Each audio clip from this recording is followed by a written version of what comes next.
Hello, hello et bienvenue dans les fondamentaux sur la couleur. La semaine dernière, on a vu une vidéo d'introduction où je vous ai expliqué les propriétés des pigments, comment déchiffrer les étiquettes des tubes ou des godets. Et ça vous montre aussi que une couleur, c'est pas seulement la teinte, c'est pas seulement rouge, bleu, vert, jaune.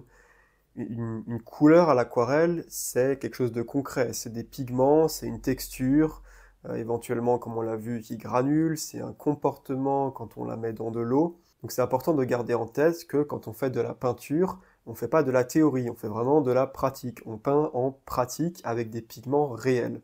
Et du coup, ça me semble pas super pertinent de parler de théorie des couleurs, en fait, surtout si c'est pour tomber dans des débats tels que est-ce que les couleurs primaires c'est le rouge, le bleu, le jaune, ou bien le jaune, le cyan et le magenta.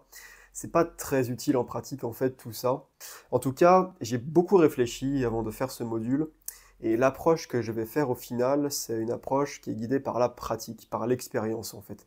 On va faire des expériences avec des vrais tubes de peinture, et on va observer ce qu'on obtient, ce qu'il se passe, et on va en dégager des grandes lignes qui nous permettront de comprendre, qui seront un guide pour anticiper le comportement des couleurs et des mélanges. Donc ça va être vraiment ça le but, et en ce sens, cette série de vidéos qu'on commence actuellement sur la couleur, ça devrait être une série assez différente de ce qu'on peut trouver habituellement, et qui, je l'espère, vous sera utile.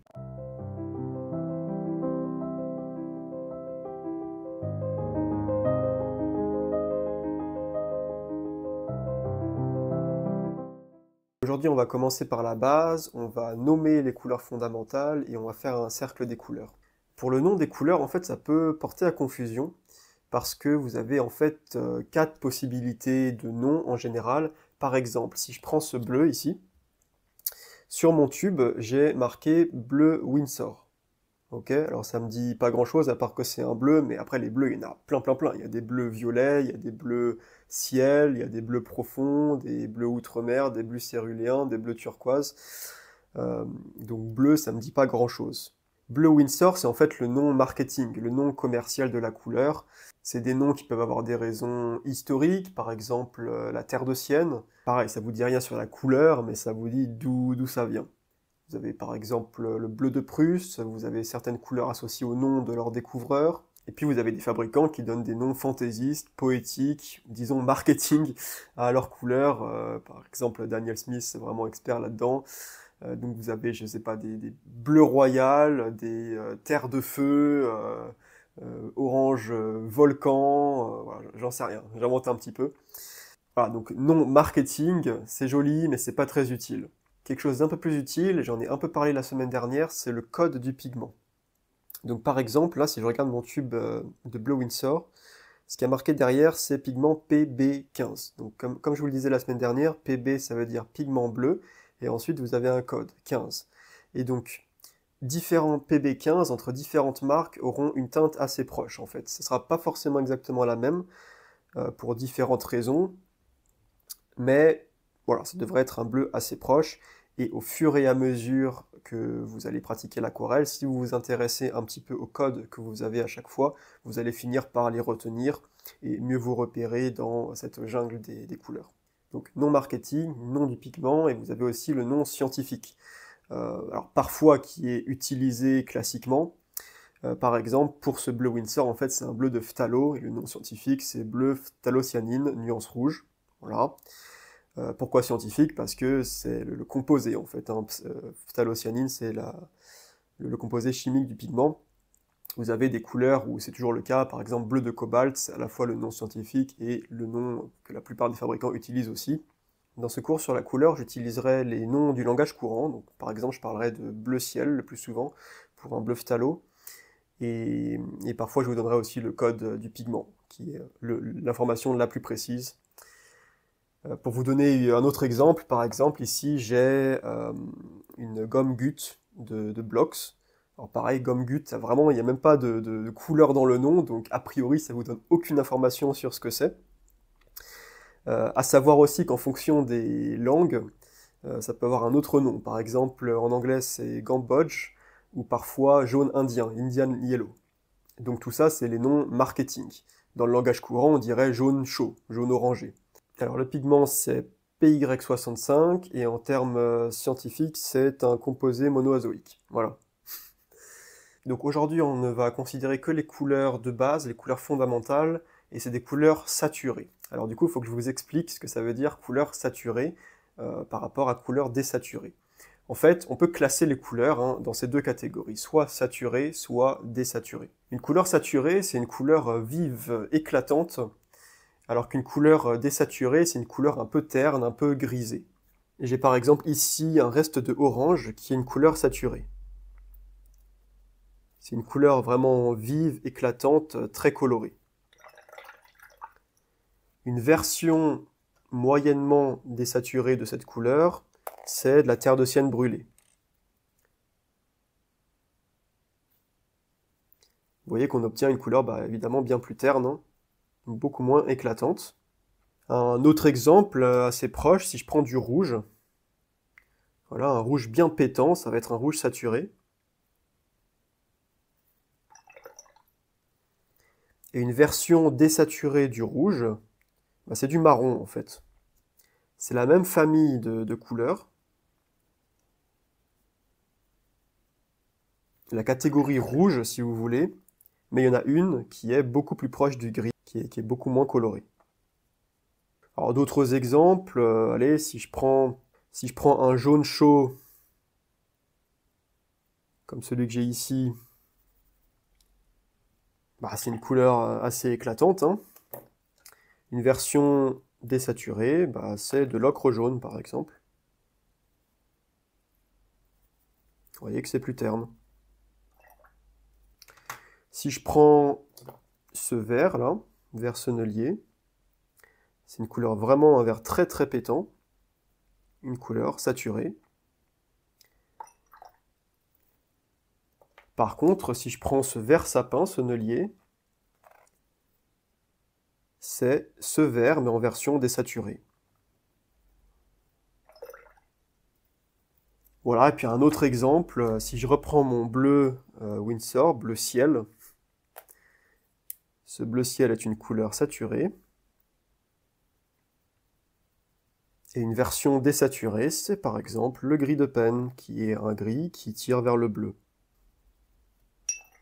Un bleu terne. Donc je vais me débarrasser pour le moment des couleurs désaturées. On va considérer que les couleurs saturées aujourd'hui. Et ce que vous voyez ici en haut, ce sont toutes les couleurs principales saturées. Et ces couleurs, on les visualise, on les organise classiquement autour d'un cercle. Le cercle des couleurs ou le cercle chromatique. Alors, petite parenthèse, ici je vais vous faire un cercle chromatique qui est complet et scientifiquement correct. Ça va peut-être être un peu différent de ce que vous voyez dans la plupart des autres vidéos, ça va être différent de ce que vous avez appris à l'école, tout simplement parce que la plupart des cercles qu'on voit sur la peinture, ils ne montrent pas les turquoises et les roses. Ce qui est un problème en fait, parce qu'on veut visualiser et organiser toutes les couleurs. Donc la plupart des cercles sont incomplets, celui-là est complet et rigoureux. Pas de panique, ça va pas changer grand-chose. Alors la principale difficulté de l'exercice, c'est probablement d'arriver à tracer un cercle.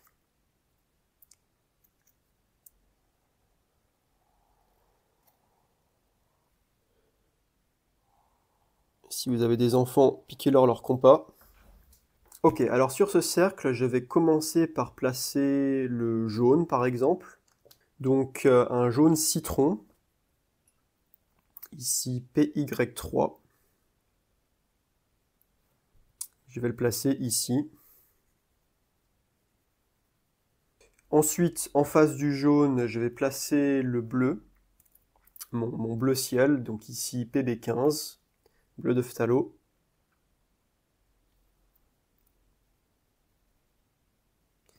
Voilà, donc là, c'est le bleu. Et en fait, dire le bleu, ça n'a pas beaucoup de sens, parce qu'il y a des variations de ce bleu. Donc je préfère mettre ça au pluriel. Voilà, là, c'est les bleus. Et pareil, ici, ça va être les jaunes. Alors, qu'est-ce qu'on a comme variation de bleu? On a le bleu de phthalo, mais nuance verte cette fois. Donc c'est un PB15-3.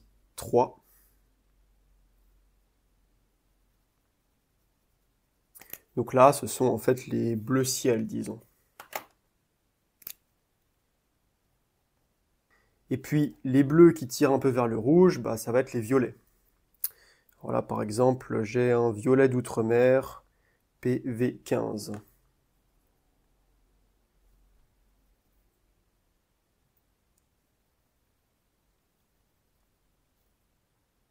Ok, alors plaçons une couleur bien différente. On va placer le vert. Ici, j'ai un vert sennelier PG36, c'est en fait le vert de phthalo.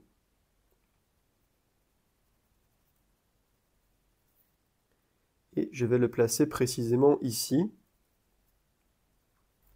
Donc pareil, hein, vous avez plein de variations de ce vert. Vous voyez que c'est un vert qui est ni trop jaune ni trop bleu. Si on a un vert qui est un peu plus bleu, comme celui-là, donc ici c'est du PG7, c'est du vert de phthalo nuance bleu, on peut le placer ici. Vous voyez qu'il tire un petit peu vers le bleu.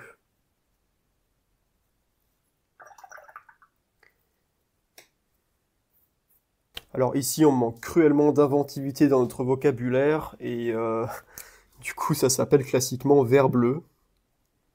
Vert-bleu. On est assez mauvais hein, pour nommer toutes les couleurs vert ou bleu. Hein. On a tout un tas de bleu quelque chose et puis des verts quelque chose. Pareil quand on s'approche du jaune, on a des verts jaunes, parfois appelés chartreuses. Voilà, ce genre de choses. Donc parfois appelées chartreuses, mais je vais m'en tenir à vert jaune, qui est quand même plus parlant, je trouve. En tout cas, chartreuse, c'est pas quelque chose qu'on utilise dans le langage courant, il me semble. Ok, on a un trou là-haut. Qu'est-ce qu'il peut bien y avoir là-haut? Eh ben, en fait, il y a les turquoises.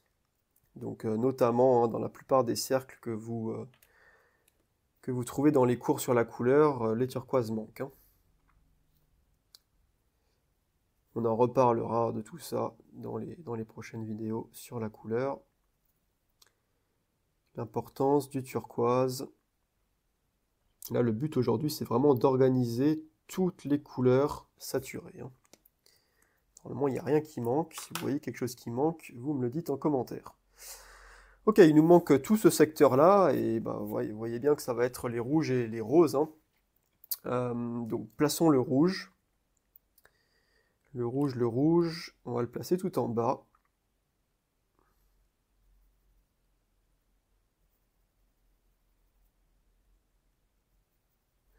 Hop là, secteur des rouges.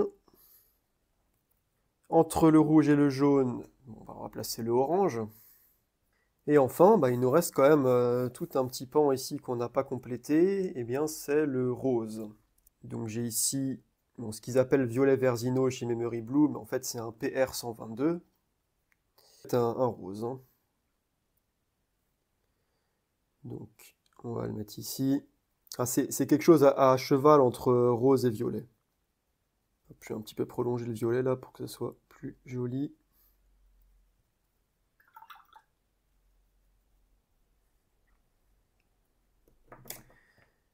Donc rose. Et puis entre rouge et rose, bon bah il y a un rose qui est un peu plus rouge que ce rose-là. Ce qu'on appelle rose permanent par exemple, PV19. Voilà, vous voyez très clairement hein, que c'est entre les deux.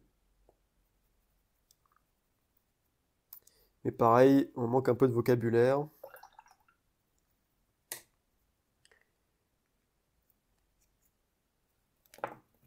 Donc c'est aussi des roses.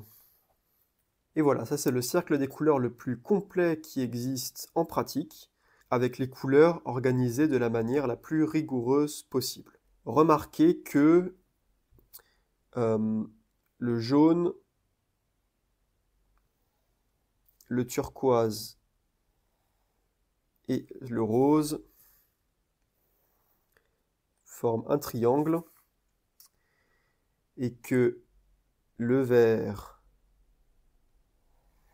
le rouge et le bleu forment un autre triangle.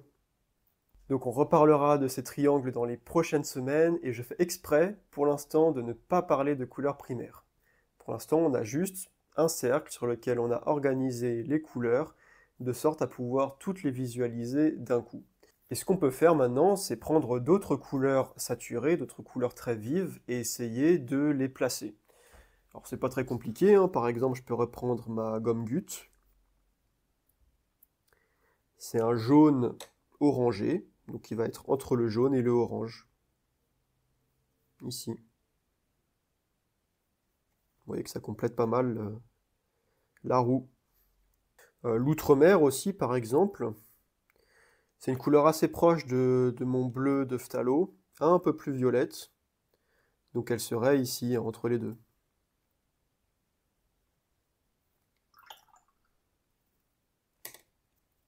Un bleu qui tire vers le violet. Mais bon, en réalité, on est déjà pas mal. On va s'arrêter là pour aujourd'hui. Et la semaine prochaine, on verra ce qu'il y a à l'intérieur du cercle. Merci d'avoir suivi la vidéo et à la prochaine!